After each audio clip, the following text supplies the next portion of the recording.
Hi, everybody. Welcome back to the Soul Rising podcast. I'm your host, Amanda McCoy Flanagan. We are all in on love, loss, and connection here. I'm so glad that you are here today tuning in. I have an excellent guest for you. Her name is Susan Snow. She's a fellow author. I met her at an author event, right? I'm pretty sure I don't exactly. Oh, we did the local author reading and signing and all of that downtown Castle Rock. And that's how I met Susan.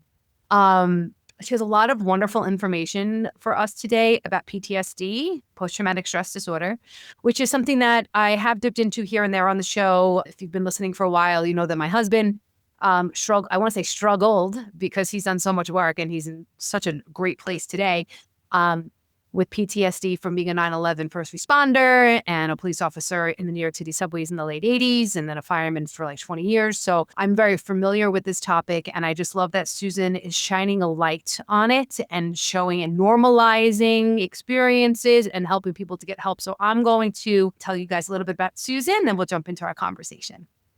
Susan Snow is a trauma resilience coach, speaker, and author, daughter of slain Los Angeles Police Department Detective Thomas C. Williams, who was killed in the line of duty on October 31st, 1985, when she was 17 years old. The high-profile murder put her family in a spotlight no one asked for, traumatizing Susan and her family. After years of working through this trauma, sometimes more successful than others, Susan strives to help others. Susan's book, The Other Side of the Gun, tells her story from anguish and upheaval to peace and understanding. She gives insight and understanding into the experience of trauma survivors, fostering empathy and compassion. She offers a source of strength and resilience for those facing similar challenges to her own. And I just love how you are one of those people who uses your pain, right? Like use pain for purpose to help others. And now having these meaningful conversations around mental health and trauma recovery and all the things that we just haven't been talking about enough until more recently. So thank you for being a part of this crusade almost. So hi, Susan. Welcome. Hi there. Thanks for having me. Thanks for being here. I know you're a speaker, so you're very comfortable talking about your story. So tell us what happened and where does this spark come from, this continued passion that you have for this work? Absolutely. Well, like you said, I was 17 years old. My dad was a robbery homicide detective for LAPD. I had a 6-year-old brother at the time, so there's a big space between us. Yeah. And on Halloween, my dad was going to court and he was testifying as a lead detective on a case.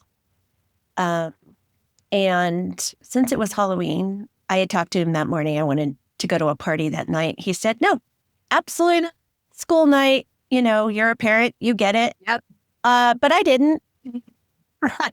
The plan was my dad would leave court. He'd go pick up my brother from school. And then he'd come home and my mom would be home by then and I could schmooze them into allowing me to go to this party. And unfortunately, that didn't happen. I was getting ready and the phone rang. And of course, being a teenager, I thought, of course, it's for me. So I went and I grabbed it and it wasn't for me. It was a lady from my brother's school. And all she said was that there was a drive-by shooting and my dad was involved. At that point, my mom kind of rounded the corner, so I handed her the phone and I tried to listen in, but I couldn't hear anything. All I could do was watch her body language. And I knew that it was bad. She got off the phone, looked at me and said, we're going to the school. So we drove there about 7 minutes from my childhood home. And when we got there, it was nighttime. It was dark outside. And the kids were let out on the back side of the school. So we parked the car in the parking lot in the middle of the school and headed to the back. And as we headed back there, it looked like daylight, because there were so many police cars and an ambulance and their lights were lighting up the sky. And my mom and I kept walking towards the street, towards the back of the school. And as we kind of glanced over, we saw my dad's truck. So we started to run towards the truck. And the closer we got to it, there was glass on the ground. And we rounded the corner of the truck and there he was, partially covered up. At that point, I watched my mom drop to her knees and scream. And I was not able to comprehend what I was seeing. So what I did was hyper-focus on the ambulance. And the story in my head was like, where is everybody? Why aren't they helping him? And there were 2 officers that grabbed us by the arms and took us back into the school. They escorted us back. I went into the school office, and my mom was taken aside by some detectives. I didn't know where my brother was at this point. And all I could do was sit down and try to process what I was experiencing. But it still wasn't clicking for me. It was not, computing in my head. It was not. And I heard 2 ladies that work for the school, and they were talking. And the one lady said that my dad was deceased. And that's when it clicked. That's when my entire world crumbled. And there was parts of me that wanted to jump up out of that chair and run out of that room and run as far as I can. But I couldn't because I felt like my entire body was made of cement. Mm. And a little bit after this occurred, my mom came up and she said, "I'm sending you with a neighbor." There was like a part of me that wanted to stay, that wanted to run, I should say. Like I wanted to get out of there. But the kid part of me, the 17-year-old, needed to be with my family unit. Like I needed to be with my brother and my mother. And I didn't get that chance. I did go with the neighbor. And I still was not processing well. As we got into my neighborhood, it was absolutely filled with law enforcement. And I felt bad for the neighbor because she had known my parents for many years. And she, as an adult, was trying to process everything she's been told, process our entire neighborhood being turned upside down. And there were helicopters overhead. It was a huge story because no one in LAPD had ever been assassinated like this before. So the media ascended as well. And from day one, I was not able to grieve privately. I was dating a guy who was 19 at the time, and all I wanted was him. I begged the neighbor, just please call him at work. I couldn't speak. So she did, and she didn't give him too much information, unfortunately. So when he showed up, like any other guy, right, he was like, grab your purse, let's go. What hospital is he at? Where's your mom? Where's your brother? We'd only been dating 3 months, but he was just like, let's go. And the words could not come out of my mouth. I just couldn't say it. And the more persistent he got, I finally just blurted it out. He's gone. And my boyfriend looked at me and he said, "What do you mean he's gone?" And I said, "He's gone. He's not at a hospital." And he just crumbled and started to sob. And so we were just, 2 teenage kids who were trying to grapple with what is happening and what is our next step? Like, what do we do now? And this was the 80s. This was 1985. There was no talk of mental health back then.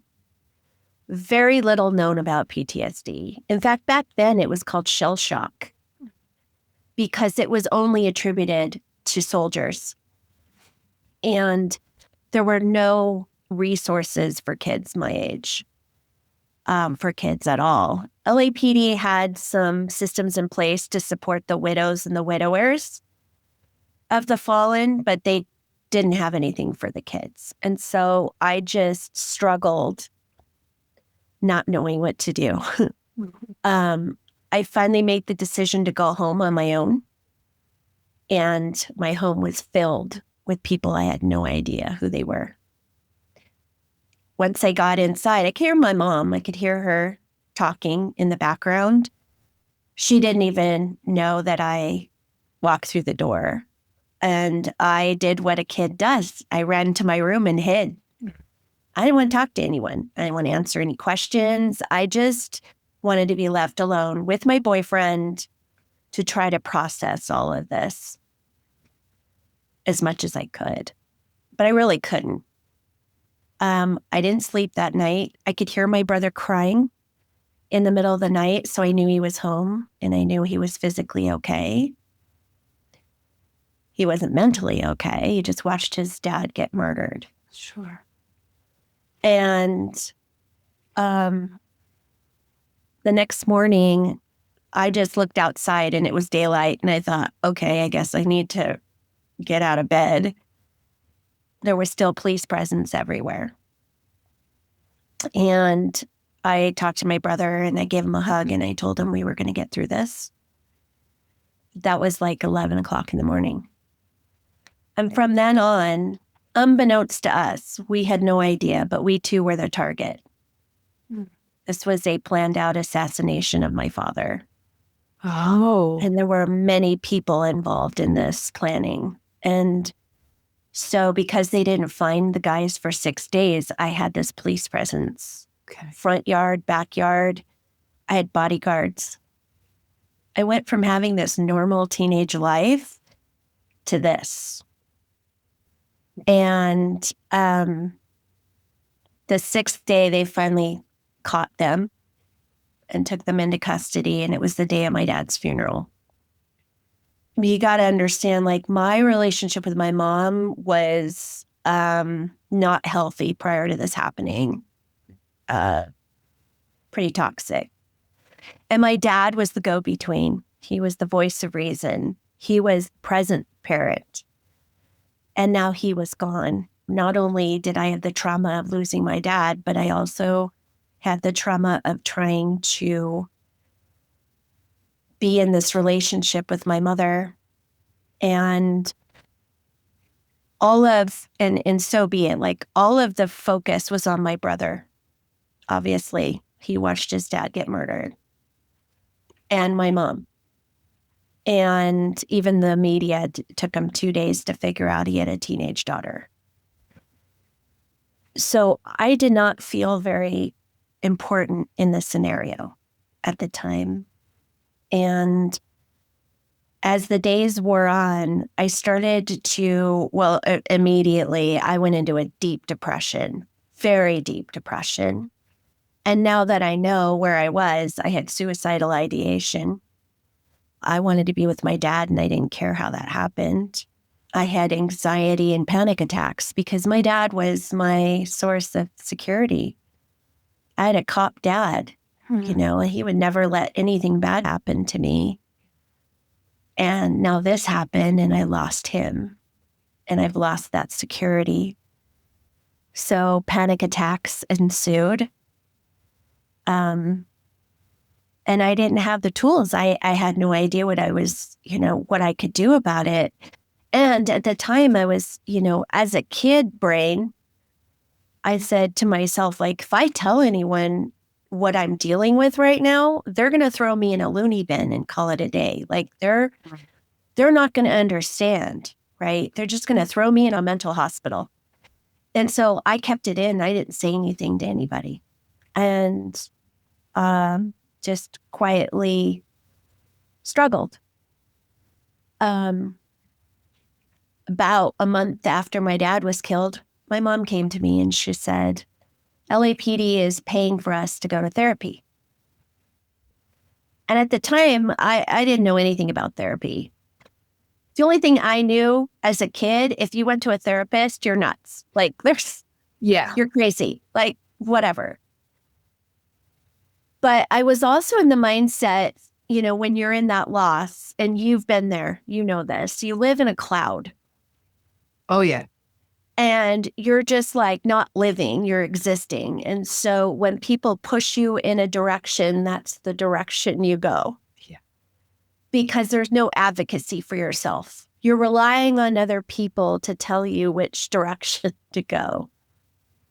And so when my mom said, Volin told me that I was going to therapy, I said, okay, I'm going to therapy, I guess. And maybe this will be the adult. Maybe this will be the person that helps me feel better. Mm. So I had a little bit of hope that maybe this is going to be helpful. And unfortunately, this gentleman was not trauma informed, nor was he trauma competent. And he didn't want to dip his toes in the water with me. He didn't want to, or weeds, I should say, because he didn't even ask me about that night. Wow. And I tell people that and they go, what? And I said, yeah, because he knew that if he asked me that question, it would open up this floodgate. Yeah. And he probably wasn't technically capable of helping me heal from that. So he kept our sessions very shallow. It was just all about my relationship with my mom, my brother, my boyfriend, in school. I was a senior in high school. And every week I went there, I was like, oh, today's the day. Today he's going to say something. He's going to do something. And it never happened. And I walked out disappointed every single time and still dealing with all of this heaviness, all of this anxiety, constant. My nervous system was so way out of whack. And I had no way to reel it in, like no way. And this gentleman saw me for a year. And after the year, he looked at me and said, Susan, you're a well-rounded young lady. You're going to be fine for the rest of your life, and I don't need to see you anymore. And I was like, okay, I've snapped. I've cracked. I'm nuts. I'm going to have to deal with this for the rest of my life all by myself. I'm going to have to figure this out. So what I ended up doing is creating what I call an emotional mask. And I started to mask my inner turmoil with what people told me I was. So when people would say things like, oh, Susan, you're so strong. Oh, Susan, you're so brave. I was like, okay, that's my mask. That's what people are going to see. They're going to see brave Susan. They're going to see strong Susan. They're not going to see hot mess express Susan. Like it ain't happening. And I lived like that. I lived in fight, flight, fawn, and freeze for 14 years of my life. And I married the boyfriend. We're still together 40 years later. Wow. Awesome. And so he knows my journey. Yeah. So my journey is his journey as well. Mm-hmm.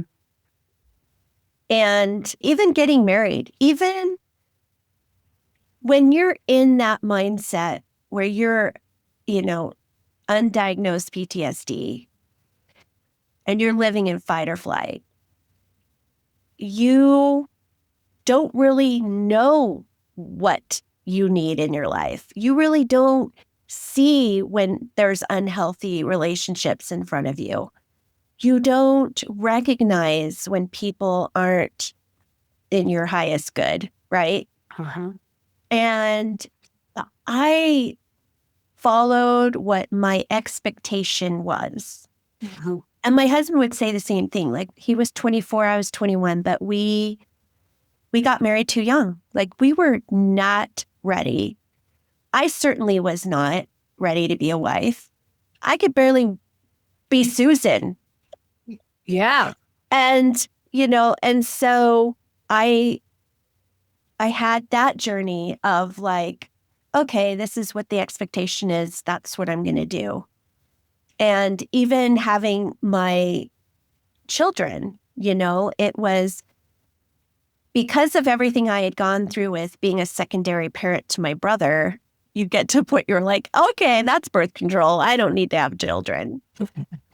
And I wouldn't take him away for nothing. I love my brother. But initially, I didn't want to have kids. And then when I became pregnant, it just changed. I lost my first pregnancy, and that changed me. And I was like, nope, I do want to be a mom. Just kidding. I take that back, And so we did. We had 2 more kids. But I got to the point living in Southern California that once you've been a target like that, there's always this thing that rides on your shoulder, and you're always waiting for the shoe to drop. You're always wondering if there was going to be retaliation down the road and they were going to come after me or whatever. And I got to a point in my life where, and this is kind of the funny part, I didn't want anyone to know who I was. I didn't want anyone to know my story. I just wanted to go somewhere where I could start over, right? A clean slate. Like nobody knew who I was. And so we decided we were moving to Denver, Colorado. We got an opportunity. We moved with 2 small children, which cross country, 2 small children, interesting time. I've done it. Yes, my daughters were 1 and 3. I get it. Yeah, it's rough. It's hard. And it's hard. But I thought if I left all of that, dummy me, I thought I left all that behind and went to another state, that would not follow me. Like, yeah, I'm leaving that all in Southern California. It's not going to follow me. And yeah, that's not true either. Yeah, and, we call that in recovery. We call that doing a geographic. Right. Exactly. We think if we go somewhere else, things are going to be different. But yeah, we bring ourselves. Absolutely. Absolutely. So when we moved here, I was actually working as a master stylist, hairstylist.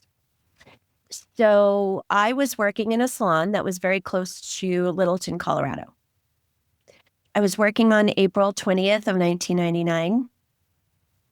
And I was doing my client's hair. I put her under a dryer, went into the back room to take a quick break, turned on the TV, and up popped the live coverage of the Columbine shootings. And as I stood there and watched it, I had flashbacks of the night my dad was killed. I saw everything that I saw that night.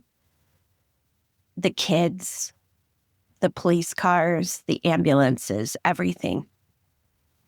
And as I was sweating, because I started to have a panic attack, and my colleague was standing there, and she had no idea what was happening to me because nobody knew my story.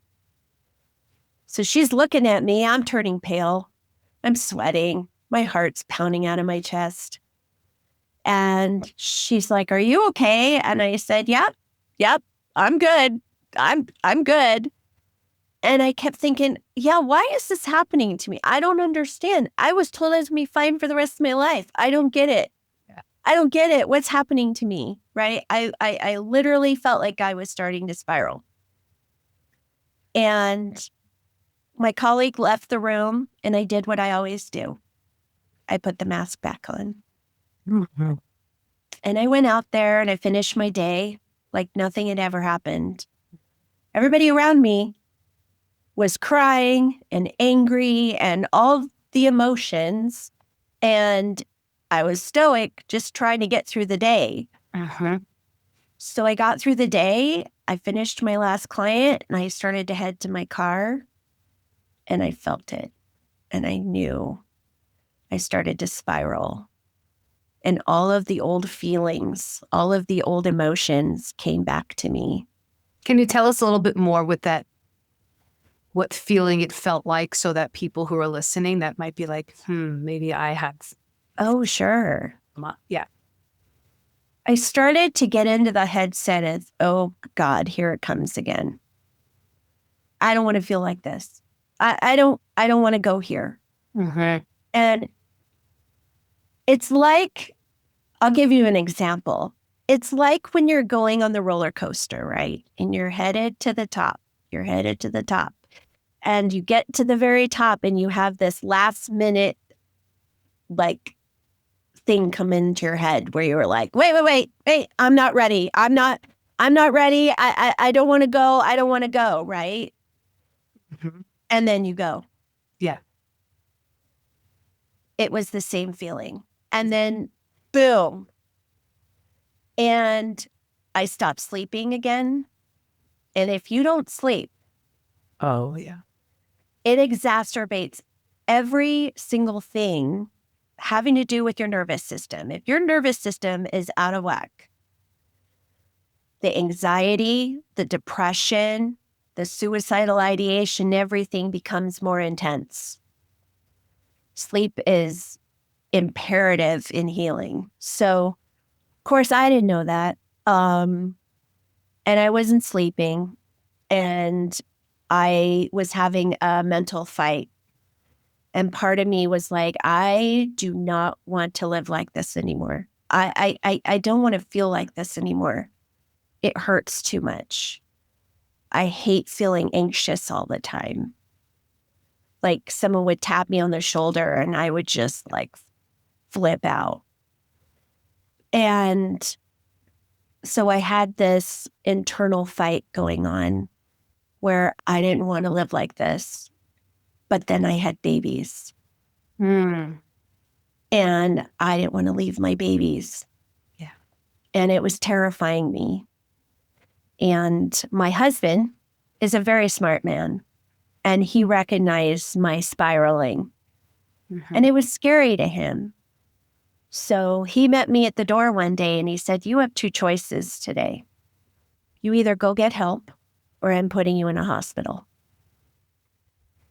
And at that point, I was just so terrified that I put up that white flag. Like, okay, I will do it. I give up. Okay, right? It's when you decide this is, I'm going to change this. Like, I have to change this. So that was the moment, because I was going to ask, what was the moment that you decided you needed this self-discovery? You needed to find who Susan was instead of going along with what everybody told you to be and all those expectations. Was it this moment? Yeah, I mean, I really didn't have a choice. Right. Yeah. So was it or not? You know, it was literally like sometimes being forced is good. Like, punched in the face, right? You're just like, oh, okay. Okay, here we are. I made an appointment for a doctor, a physician. And I went and talked to him, and he immediately put me on antidepressants because that's what they do. And then he handed me a business card of a trauma therapist. And I laughed in the man's face. I said, I tried this 14 years ago and it didn't work. What makes you think it's going to work this time? And he said, you don't have a choice. I said, okay. I already put up that white flag. Was going to keep going. Thank you for saying that. I just want to point out super quickly. I think a lot of people have those negative experiences, whether that's with a therapist, or I hear that a lot in recovery. Oh, I tried AA before and it wasn't for me, or it didn't work for me, or I didn't like the people, or I felt judged, or whatever it is. And I often tell people it's not the therapy or the recovery or whatever. It's the person. It's the group. You can't, right? You can't throw the baby out with the bathwater. Right. That's yes. A whole institution based on one bad therapist. Yeah, exactly. So I made the uninformed, maybe not bad, just uninformed. Well, and I'll get to that point because I made an appointment with this woman. And in the first 3 minutes of sitting down with her, I knew this was different. I felt safe with her. And enough safety feeling that I was able to be completely vulnerable with her. And I was able to describe to her in detail what I went through at 17 and then what I was currently dealing with. And she sat and she listened intently. And she looked at me and she said, Susan, everything you've gone through since you were 17 is normal because you have PTSD. And I was like, wait a minute. I am not a soldier. I didn't go to war. What are you, what? Like, I'm totally confused. And she said, no. She said, anyone who goes through any type of trauma can experience PTSD. But what you need to understand is PTSD just doesn't go away. Learn to manage it and heal it. Can you tell us quickly the difference between regular trauma and PTSD or CPSD? PTSD? Yes. CPTSD is stackable trauma. So you go through one main trauma, and then you have other traumas that stack on top of the original The trauma. C stands for compound, right? Complex. Complex. Yeah. Yeah. And, what people need to understand about CPTSD and PTSD is the brain actually gets damaged. Yes. Thank you for saying this. Okay, keep going. The mindset is that you're damaged. You're damaged, right? You're never going to be able to feel normal again, whatever normal looks like. So when she said that to me, when she said those words to me, it was the first time in my life that I had hope. And I was so grateful that I was here, that I was finally here. Now, it was so many years later. However, I was here. And I knew in that moment that she was my person. She was the person that understood my type of trauma and was going to be able to lead me and guide me in my healing. She had some kind of solution for you. She did. And what was really great about her is that she was kind of ahead of her time. She was using modalities that most therapists were not using yet. But when she met me, she knew that I had so many different things going on, right? I had anxiety and panic attacks going on. And then I had depression and suicidal ideation going on. Like, I had a lot of stuff going on. I didn't trust myself. I didn't have, my self-esteem was through the floor. I didn't feel confident in any way, shape, or form. I couldn't advocate for myself, right? There was so much going on that she didn't want to throw the kitchen sink at me. Yeah. So what we did is we dove in and tackled things one bite at a time. That elephant, one bite at a time. And what she ended up doing is asking me in our first therapy session, what is the one thing that if we tackled this now, that it would help you moving forward? And I said, well, I'm not sleeping. And she said, okay, let's deal with that. Because if you don't sleep, the rest of the stuff is going to be difficult. So I said, okay, all right. So she said, have you ever journaled? And I said, I'm sorry, what? She said, have you ever journaled? She said, some people journal using words, writing. Some people journal using music. Some journal with artwork, painting, sketching, whatever. And now there's podcasting. And I said, nope, never done that before. And she said, okay, well, what's your flavor? What do you like to do? And I said, well, I write. So she said, okay, I want you to take a pad of paper and a pen and put it by your bedside. And before you go to sleep tonight, I want you to take everything that's swirling around in that brain of yours and you put it on paper. And she's like, and Susan, it doesn't even have to make sense. Yeah. Just put it on the paper. Mm-hmm. And I said, okay. I was so skeptical. I can't even tell you. I thought this lady, I'm like, really? Okay. I'll try it. I don't think it's going to work, but I'll try it. Uh-huh. And I went home that night and I did exactly what she said I was supposed to do. And I got 2 hours of sleep. And I thought, that didn't work now. So the next night, I got 2 more hours of sleep. And I thought, wait.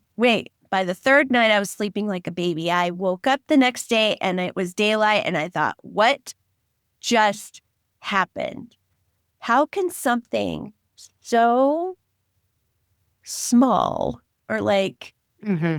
what you think won't make a big difference make such a big difference? Yeah. And I went back and I saw her and she said, "How did it go?" And I said, "Well, I've been sleeping for 4 days, so it must have worked." And from then on, she said, "Great, keep doing it. Keep journaling." I don't know about you, but nighttime was always so rough for me. It was like, it's when my brain took over. I would feel completely out of control to the point where I was like, I can't sleep. That's it. Like, I'm just going to stay up. And so I did continue to do that. And then the next thing we tackled was my anxiety. And Writing, let me go back to the writing. The writing was about emptying your brain, emptying the thoughts Yep. swirling around. Yep. I could also see that backfiring a little bit for some people, that it might like rustle up some more stuff, like bring it more to the surface. So I guess, and again, not everything works for everybody. I talk about this all the time. There's not a one size fits all But you got to try it. modality. Yeah, but You just got to try it. If it works for you, great. If it doesn't, you try something different. It worked for me in the moment, right? It still works for me if I have those nights where I'm like, all right, brain, shut off. Yeah. And I will sit down and I will write gratitude. So I write 3 things I'm grateful for and why I'm grateful for. And it shifts my mindset. Totally. For me, it was just, it popped up, I put it on the paper. It popped up, I put it on the paper. Yeah. I popped up and I put it in the paper. And so that's how I worked it. But yeah, I mean, if taking everything out of your brain is too hard for you to do, try the gratitude thing. You could be like, I'm grateful for the blanket that's on me right now. I'm grateful for, you know what I mean? Like, it doesn't have to be just a mindset shift. this That takes you out of the anxiety, out of the swirling, Yes. to you refocus on something else. Yes. And then it calms your nervous system. Yep. And you did mention nervous system earlier. Yes. And how our brains control so much of that, right? So it's those new thoughts that if we focus on those, it's going to signal to the rest of our body to just calm down and relax. Absolutely. Yeah. And then I got into the tapping techniques. And then she taught me breath work. And so I still to this day use box breathing. And then obviously, as I went on longer down the road and things like that, we got into the big guns, which is the EMDR. Okay. We used paddles. I used paddles with electronic pulses. Okay. And that's the big guns. Healing is not easy. It sucks. There's going to be days where it takes it out of you, and that's okay. That's okay. You're going to have good days and you're going to have bad days. And that's okay, right? Because it's par for the course. Don't give up. Because you've had a bad day, don't give up, right? You're having a bad day or you're having this reaction for a reason, because you're moving through something that's very difficult. Yeah. It's trying to get your attention. So I do want to talk about, before we run out of time, I would like to touch on when you said earlier that you were seeing these visuals, that the media was like a real high source of anxiety for you, creating even more trauma. Yeah. I've been thinking a lot about, and I have been for a long time, probably since George Floyd, 2020, I've just been thinking a lot about the exposure that people have because of social media, because of what the news networks have turned into over the last 20, 30 years, that we are seeing so much more atrocity, horrific images and visuals happening all over the world all the time. Yeah. What do you think that's doing to our psyche? Can we get secondary trauma from watching this stuff? Absolutely. Absolutely. Here's the difference, though. If you have been in your healing journey, you have tools in your tool belt. For instance, we can talk about what we're seeing today, right? And different things that are going on around the world and in the United States. If you have the tool of breath work, of meditation, of things that are able to calm your nervous system, it is really important right now for us when we feel overwhelmed to get off the screen. Go touch people make fun of me. Go touch a tree. I love trees. I'm a tree hugger. Go put your feet in grass. Mm-hmm. Find something that grounds you. It is okay to feel joy right now. Thank you. Yes. It is okay to feel joy. If you feel guilty for feeling joy, just know that feeling joy is the opposite of fear. You don't have to live in fear. You can have joy in your life. I almost feel like we have a duty to feel joy to combat all that fear. Absolutely. We are the ones, if you can tap into that. Yep. You're being called to. If it's coming to you like, oh, this is, go into that. Just go into that because you are helping the collective heal. Yep. I tell people, hold your light.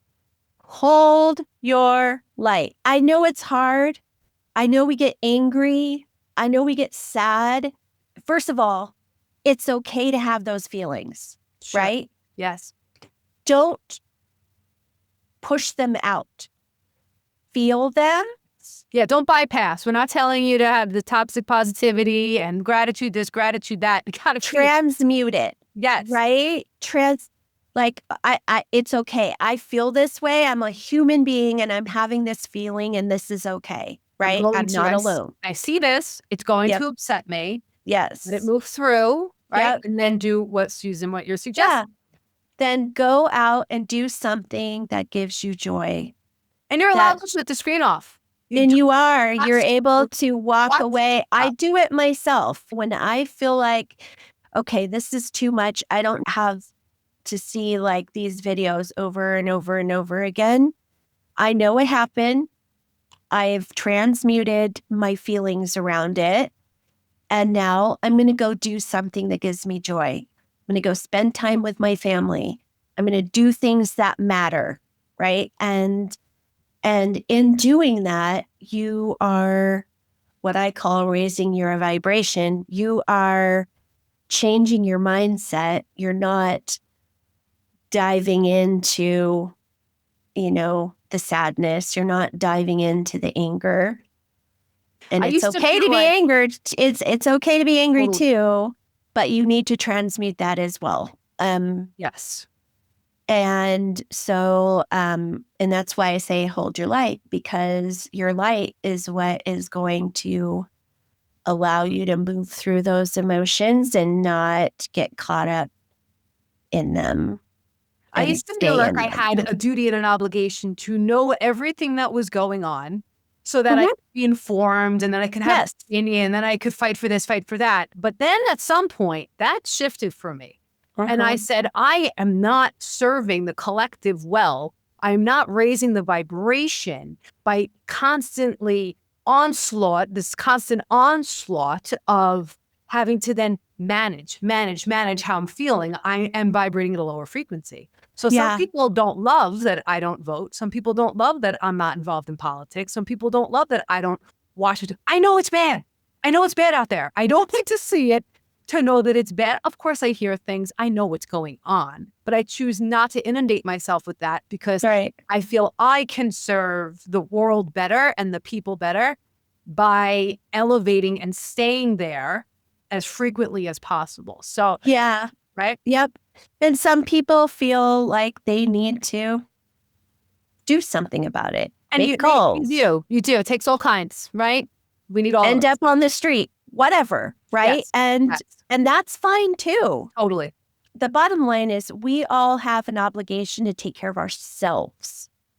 If we don't take care of ourselves and our mental health and our nervous system, we're not going to be able to help anyone. We're not going to be able to be there for our family or our friends who need us or anything, right? So our obligation needs to be to heal ourselves and to hold that light and keep our nervous systems in check. Because if all of our nervous systems are all over the place, it's not going to help us. No, it's a blind leading the blind. So, okay. So what would you suggest to people who are in like a state of despair, who they're like, you know what, Susan, that sounds great. I wish I could hold the light, which, by the way, that might be the name of this, hold the light. I love that, hold the light. Okay. How can people lift themselves out of this, or does it just take time? What do you suggest for people who are in the darkness and the despair and they're feeling a total lack of hope? Yeah. So I know what helps me is, I'm gonna quote this famous man, and when I say it, you'll know who I'm talking about. But I love looking for the helpers. When he said that in the children's world, welcome to the neighborhood. Yeah, that guy. Thank you, Fred. I loved Fred Rogers. I used to Love him. My mom tells a story when I was like 3 years old. I'd be in my little rocking chair and I'd suck my thumb. Raji. He was my Nice. favorite. Yes. So he was an incredible human being. And he had a point when everything is so bad out there. Like you see it, right? You've got to look for the good points. What is the good that is happening in this world? And for me, I see people coming together. I see unity we have never seen. And I see people saying hi. It's crazy. As crazy as this is, like you never used to see, even walking down the street in Castle Rock, right? People are on their phones. They're on their phones. They're not paying attention, whatever. I have chosen to start saying hi to people, to smile at them again. And guess what happens? They do it back. We have to be the initiators. We, the ones who are feeling that little tiny spark. Yes. Do it. Yes. I started this thing. I just want to let everybody know I really would love for this to like take off. I call it Operation Connect. Yeah. And me and my daughters did this in 2020. Okay. We would go out with our masks on. Mm-hmm. And everybody that we saw, we would make eye contact and give them like an eye smile, and a smile. We'd smile at it, and people knew that we were smiling, and they would smile back. And now everywhere we go, because 2020 was just so bleak, right? It was. God, it was terrible.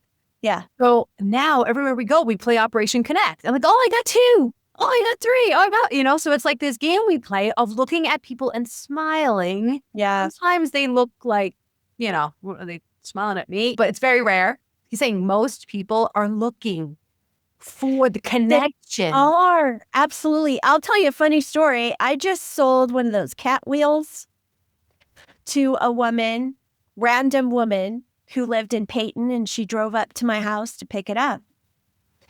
And the minute she got to my door, she was super friendly. But here's the difference. She was just like, thank you so much for this. Thank you so much. Like my son just got all these cats show up at his door, literally 5 of them. Wow. And I was like, ooh, that's a lot of cats. Yeah. And she's just like, I am so grateful for you. I'm so grateful. And she's just like, can I hug you? And I was like, hell yeah, bring it in. Yeah. When she walked away and got in her car, I was like, that is the world I want to live in. That's it. Boom, that vibe went up. You shared that connection. Beautiful, Susan. So that's what you need to do. When you're feeling in despair, go smile at somebody. And when they smile back to you, it will give you hope. I wonder if that probably it releases dopamine too. It absolutely does. It absolutely does. It's very interesting. You don't know what someone's going through, and you don't know, how they're feeling about anything. But when you smile at them, you're sending them love and you're sending them light. And, I think the more we do that, the more that we create community like that, the better we're going to come out of this. So I know I get deep and I get serious about a lot of things. It's just who I am. I feel like you could take this to such a level where you could save somebody's life. Yes, absolutely. There are people out there contemplating suicide, like many, many people. Yep. You don't know, walking into a supermarket, you give them a smile, their faith in humanity might be restored. And what they may have, had planned to go hurt themselves later, maybe they won't now because of you. That's power we have. I have saved somebody before. I'm sure you have. And having a conversation with him and reminding him that the reason that he wasn't successful is because he had a purpose here on earth. And that his purpose is love, and people do love him, and they would be devastated to lose him because he's important in this world and he had a purpose. That was an incredible conversation to have. I don't even know where it came from, to be quite honest. I feel like my message is my purpose, and it was given to me. And I am just the conduit. Like I'm just the messenger, right? And so there's times where I talk to people and I don't know what comes out of my mouth because I know that it's coming from a higher source. Oh yeah. I mean, I don't know your book, but my book was like completely channeled through me. Yeah. I'll flip that thing open to like page whatever. Yeah. And I'm like, that comes from. Right. Yes. That's it. Yes. Right? We just have to let the divine work through us. Absolutely. And it's like magic. I felt like my dad was kicking me in the rear end to get my book done. Literally. I feel like this is our project. It was our book. And I always tell people this, like his purpose was in his death and my purpose is in his death. And some people can't hear that. They go, what? And I said, no. You need to understand that there was a lesson learned for my dad out of this. Like beautiful things came out of his death. And my purpose came from it, from the experience that I went through and being able to heal from it, rise from it, and be able to help others in their journey. So beautiful. I'm really grateful. I'm grateful every single day that I get to meet podcasters, that I get to go on stages and speak this message, because if I can just hit one person, if I can just allow one person to change their mindset around healing, I've done my job. Well, more than one, Susan. I know you're doing that with a lot of people and you're very busy doing all the things. I always ask, is there something that we haven't touched on that you want to share, a little piece of advice, a little nugget of wisdom, something that you want to leave people with? Oh, yeah. So I always say this. First of all, you're not alone. Just know that you're not alone. There is hope and healing. You can do it. It's not an easy decision to do, but the other side of that is that you just have to find your person. And when I say find your person, whatever it is that you've gone through, whatever trauma you've gone through, you want to make sure that your therapist understands that type of trauma. There's a lot of therapists that want to lump us into one group, and you can't, because all traumas are different and all experiences different and everybody's journey is different. And so you have every right to interview your therapist. And if they're not the right fit, it's okay. It might take you a few people, and that's okay, because your person is out there. And when you find your person, you're able to be vulnerable. And without vulnerability, the healing doesn't happen. So if you find that that person gives you a safe space and you're able to be vulnerable, then you're able to heal from whatever it is that you've gone through.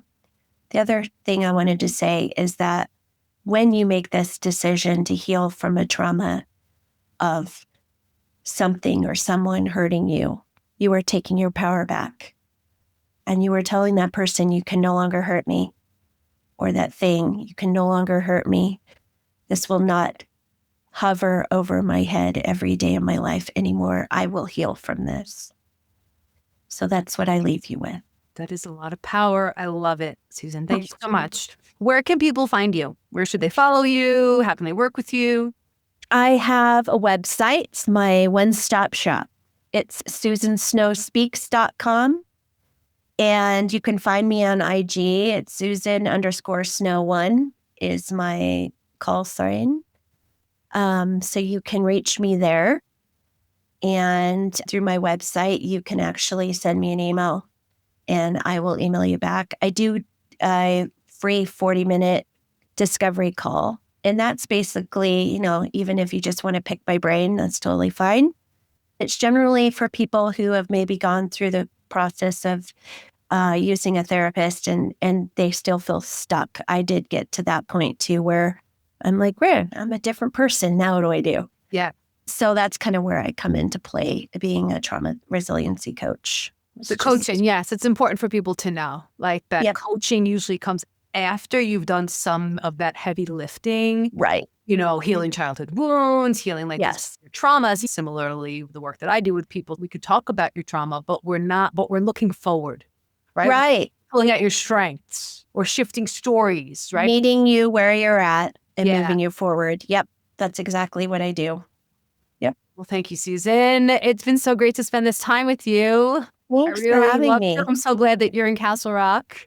Yeah. And we should definitely get together and grab some coffee because I really enjoyed my time with you. For sure. I'm all about it. All right. Thank you so much. I'll tell Thank you.